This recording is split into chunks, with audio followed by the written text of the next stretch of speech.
નમસ્તે, મારું નામ પંકજ પટેલ, રહેવાસી પાલઘર.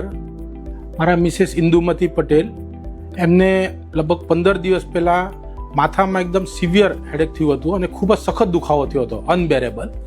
તો પછી અમે ત્યાં એક લોકલ ડૉક્ટર્સને દેખાડ્યું, તો એમણે ત્યાં સીટી સ્કેન કરવા માટે અમને સજેસ્ટ કર્યું.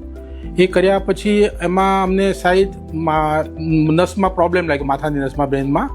એટલે અમને અમારા એક રિલેટિવ્સ હતા, એમણે આ કિરણ હોસ્પિટલ અમને સજેસ્ટ કરી, એટલે અમે અહીંયા કિરણ હોસ્પિટલમાં આવીને એપ્રોચ કર્યો. પછી તમે જ્યારે સાહેબને કન્સલ્ટ કરેલું ત્યારે તમને શું તકલીફ હતી? અમે જ્યારે અહીંયા 10 દિવસ પહેલા આવ્યા હતા તો મને માથામાં ખૂબ હેડેક હતો કે હું સહન નહીં કરી શકું એટલું પેઇન થતું હતું મને.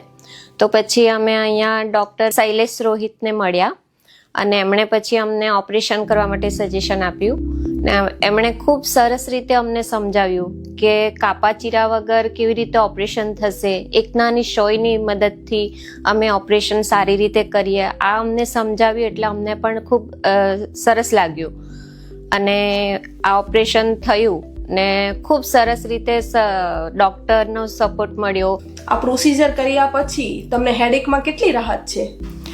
હવે મને ઓપરેશન પછી મને હવે કોઈ તકલીફ નથી. માથા હેડેક પણ એકદમ ચાલ્યું ગયું છે ને હું પહેલાં એના જેવી નોર્મલ થઈ ગઈ છું ને અત્યારે મને કોઈ પ્રોબ્લેમ નથી. તમારી જે આ પ્રોસિજર થઈ છે એ કોઈ પણ જાતના કાપા ચીરા કર્યા વગર કરવામાં આવી છે? હા, મારું ઓપરેશન કાપા ચીરા વગર કરવામાં આવ્યું છે ને હવે મને લાગતું પણ નહીં કે મને ઓપરેશન થયું છે ને એકદમ સરસ લાગે છે. ડૉક્ટરનો પણ ખૂબ ખૂબ આભાર માનું છું, ડૉક્ટર શૈલેષ રોહિતનો અને એમના સ્ટાફનો પણ, કે મને ખૂબ સહયોગ કર્યો, સારી રીતે બધું પાર પાડ્યું.